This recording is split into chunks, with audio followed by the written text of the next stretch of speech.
नमस्कार दोस्तों, दीपक biology class में आपका स्वागत है। आइए दोस्तों, हम पुष्प की संरचना के बारे में देखेंगे, जो आपको मैं बहुत ही सरल तरीके से पुष्प की संरचना बनाना सिखाऊंगा। तो चलिए दोस्तों, देखते हैं बहुत ही आसान तरीके से हम पुष्प की संरचना आपको मैं बना के बताऊंगा। ठीक है, आइए दोस्तों, मैं आपको पुष्प की संरचना को किस तरह से बनाया जाता है एक सरल तरीके से उसको बताऊंगा।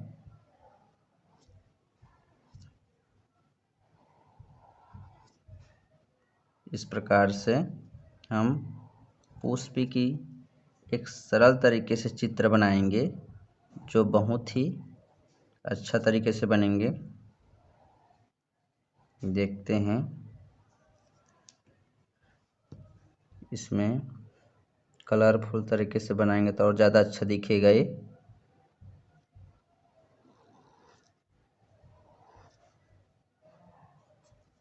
इस प्रकार हम इनके छोटे छोटे पत्ती को बनाएंगे। इस प्रकार से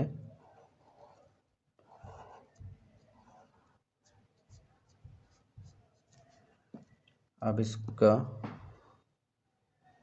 कलरफुल बना देते हैं।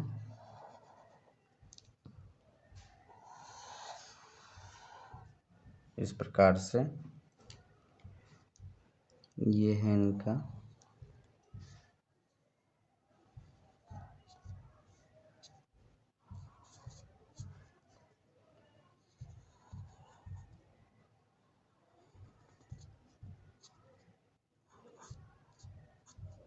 इस प्रकार एक पुष्पिक संरचना बन गया है, जिनका हम नामकरण करेंगे।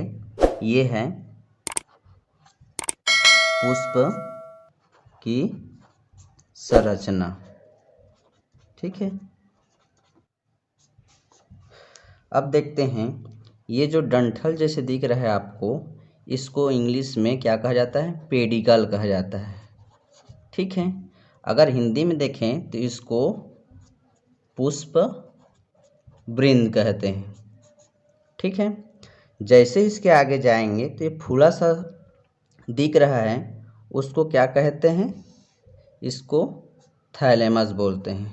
थैलेमस कहा जाता है। हिंदी में इसको पुष्पासन बोलते हैं। ठीक, इसके आगे जाएंगे, जो ग्रीन कलर के पत्ती दिखाई दे रहा है, इसको सेपल कहा जाता है। ठीक, हिंदी में इसको बाह्य दल बोलते हैं। बाह्य दल। जो कलरफुल दिखाई देता है पुष्प में, उसको पेटल कहते हैं। पेटल, हिंदी में इसको दल या पंखुड़ी कहते हैं। खुड़ी। ठीक, अब अगला है, जैसे यहाँ जाएंगे तो ये हमको पाइप जैसे दिख रहा है, उसको क्या बोलते हैं? फिलामेंट बोलते हैं।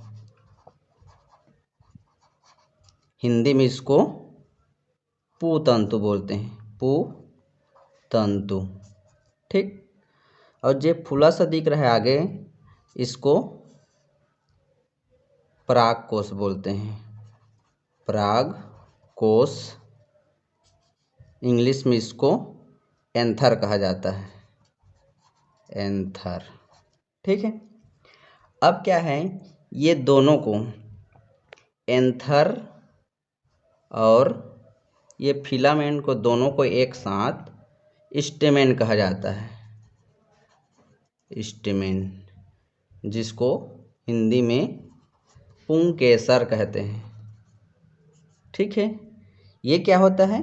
पुष्प का नर भाग होता है। कौन सा? नर भाग। ठीक, अगला देखते हैं, यहाँ से ये जो ऊपर में फूला सा दिख रहा है, इसको स्टिग्मा कहते हैं। स्टिग्मा। ठीक है, जिसको हिंदी में वर्तिकाग्र कहते हैं। ठीक है, जैसे इसके नीचे में आएंगे, एक छोटा सा संकरा पाइप जैसे दिख रहा है, उसको क्या बोलते हैं, उसको स्टाइल कहा जाता है, स्टाइल या वर्तिका कहते हैं, वर्तिका। अब यहाँ से नीचे आएंगे तो एक फूला सा गुंबद के समान दिख रहा है, उसको ओवरी कहा जाता है। क्या कहा जाता है? ओवरी, जिसको हिंदी में अंडाशय कहते हैं। ठीक है। अब क्या है, इसके अगर अंदर में देखेंगे तो छोटा छोटा इस प्रकार से इसके अंदर में क्या पाए जाते हैं, ओब्यूल पाए जाते हैं, जिसको क्या कहते हैं, बीजांड कहते हैं। ठीक, इस प्रकार इसमें यहाँ से स्टिग्मा, स्टाइल और ओवरी, स्टिग्मा, स्टाइल और ओवरी, इनको तीनों को मिलाकर क्या कहते हैं, इसको गैनोसियम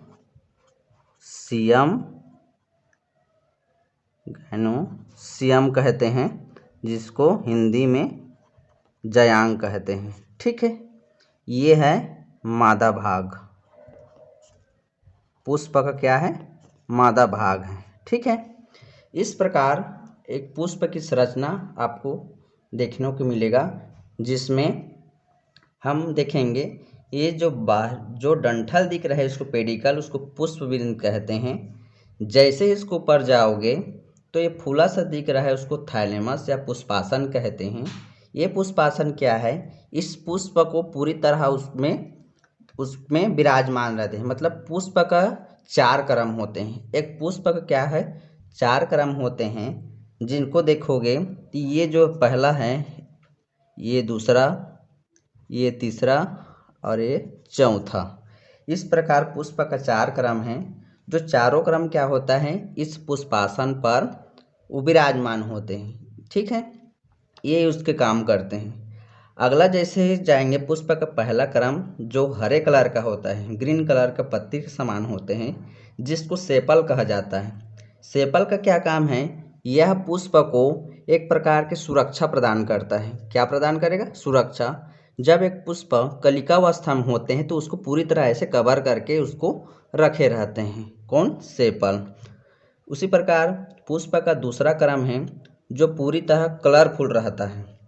हमेशा पुष्प में एक कलरफुल भाग होता है, उसको क्या बोलते हैं, पेटल कहते हैं, जिसको दल या पंखुड़ी के नाम से जाने जाते हैं।